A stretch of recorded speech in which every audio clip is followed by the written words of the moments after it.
Assalamu alaikum wa rahmatullah wa barakatuh. Installe-toi confortablement.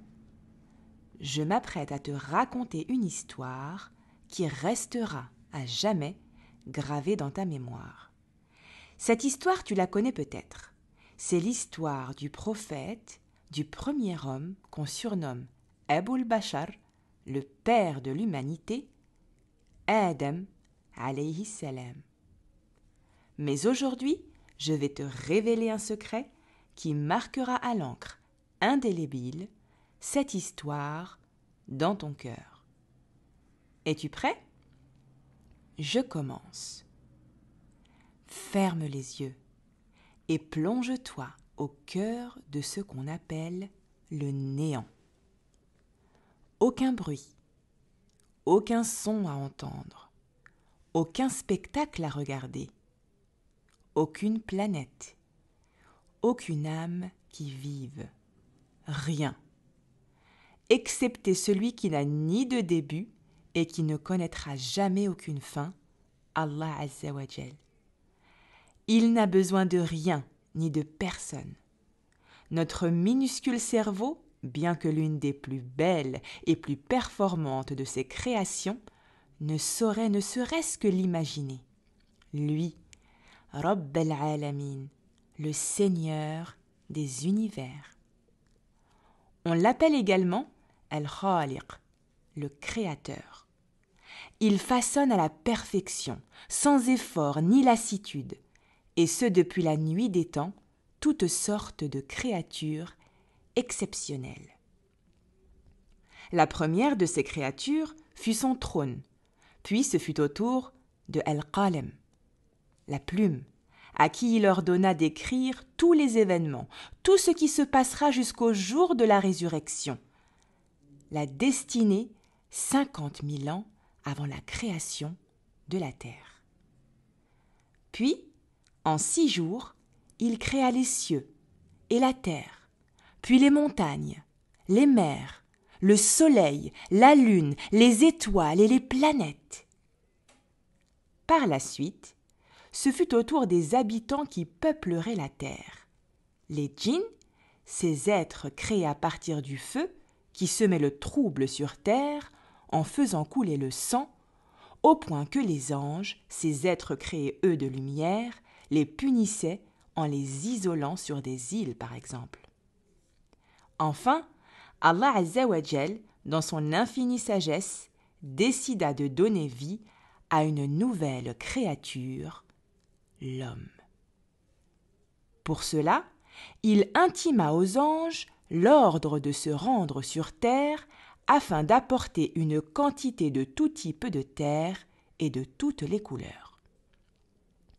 C'était un vendredi que notre père Adam alayhi salam vit le jour. Avant même qu'Allah Azza wa Jal eût insufflé en lui le souffle de vie, il demanda aux anges de se prosterner devant Adam en témoignage de soumission au pouvoir sans faille et sans limite de leur Seigneur. C'est alors que le souffle de vie atteignit le nez d'Adam, au point où il éternua. Les anges lui enseignèrent alors la formule à prononcer après avoir éternué, qui n'est autre que « Alhamdulillah ».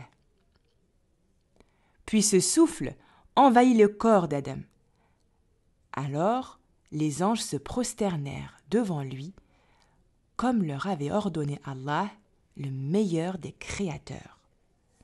Seul un djinn, envieux et orgueilleux, présent, du nom d'Iblis, refusa catégoriquement de se soumettre à la volonté divine. Moi, me prosterner devant Adam? Je suis mieux que lui. Tu m'as créé de feu et tu l'as créé de terre. Iblis à qui Allah avait fait la faveur de faire partie des rapprochés et à qui il avait fait don de la compagnie des anges, a préféré s'enfler d'orgueil, ce qui l'a mené à sa perte.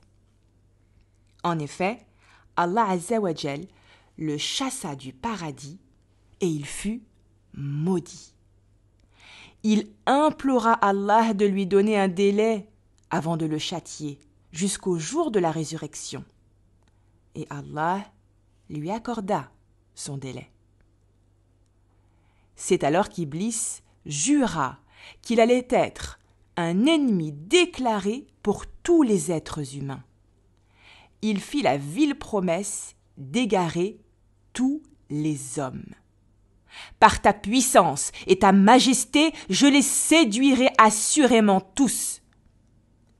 Il reçut en guise de réponse une parole divine que tout croyant aime lire et écouter dans le Coran encore et qui montre combien Allah est notre maître et combien il est le clément, le miséricordieux.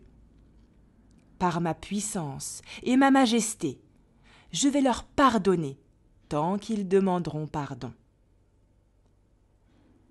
Adam vivait paisiblement au paradis, au milieu des anges. Toutefois, il était triste de ne pas avoir de compagnie lui ressemblant. Il était le seul être humain. Il invoqua alors son Seigneur de lui donner pour compagnie une personne faite d'argile comme lui, une personne qui lui ressemble. Allah n'est-il pas celui qui exauce les invocations de qui l'invoque quand il l'invoque?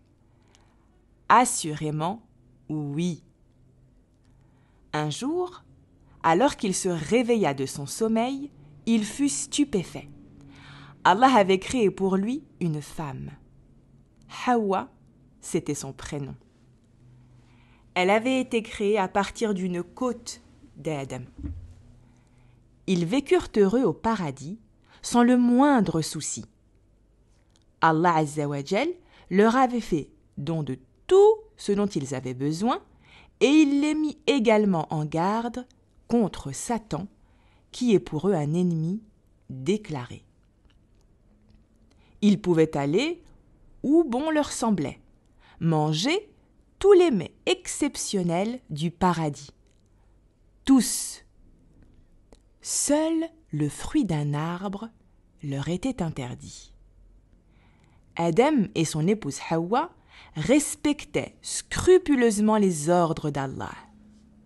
Mais Iblis, qui, souviens-toi, a juré qu'il ferait son possible pour égarer l'être humain, interpella le couple rempli de bonnes intentions.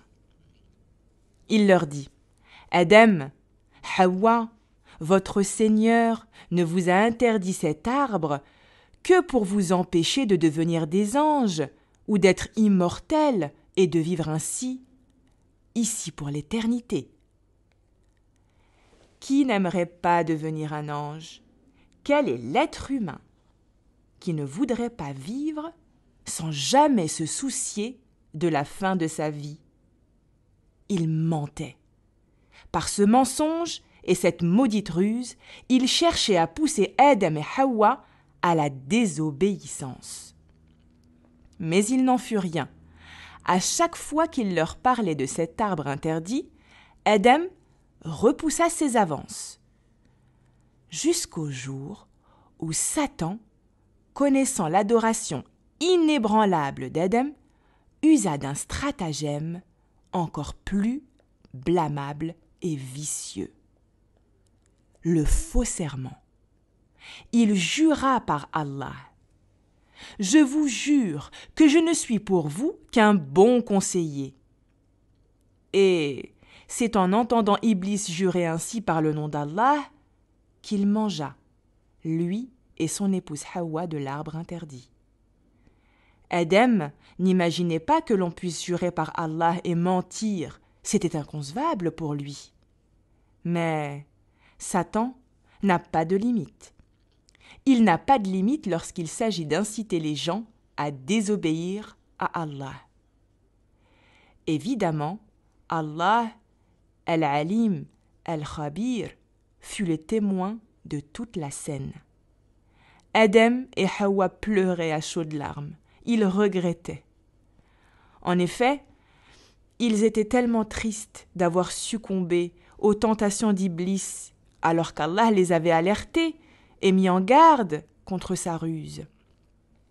ils implorèrent le pardon d'Allah. Rabbana, zalamna anfusana, wa in lam taghfir lana, wa tarhamna, lanakunanna min al-khasirin. Notre Seigneur, nous avons fait du tort à nous-mêmes. Et si tu ne nous pardonnes pas et ne nous fais pas miséricorde, nous serons très certainement du nombre des perdants. C'est ainsi que notre père, Adam, et son épouse, Hawa, alayhim assalam, ont quitté le paradis pour vivre sur la terre. Avec eux, Iblis, qui poursuivra jusqu'au jour de jugement son œuvre satanique pour égarer les êtres humains en leur conseillant d'accomplir des actes abjects ou de prononcer des mots futiles ou injurieux. Son objectif, amener avec lui en enfer un maximum d'êtres humains. Pauvre de lui, il est tellement orgueilleux qu'il se pense sans doute très malin. Aurait-il oublié la promesse d'Allah lorsqu'il dit « Par ma puissance et ma majesté, je vais leur pardonner, tant qu'ils demanderont pardon. » Je suis certaine qu'il t'arrive comme moi de faire des fautes et de commettre des péchés, n'est-ce pas? Et si ensemble nous apprenions la dua qu'ont prononcée Adam et Hawa pour demander pardon à Allah, elle pourrait très certainement nous être utile pour demander à notre tour pardon à Allah pour nos manquements. Tu es prêt à répéter après moi? Rabbana, zalamna anfusana, wa in lam taghfir lana, wa tarhamna, lanakunanna min al-khasirin. C'est parfait.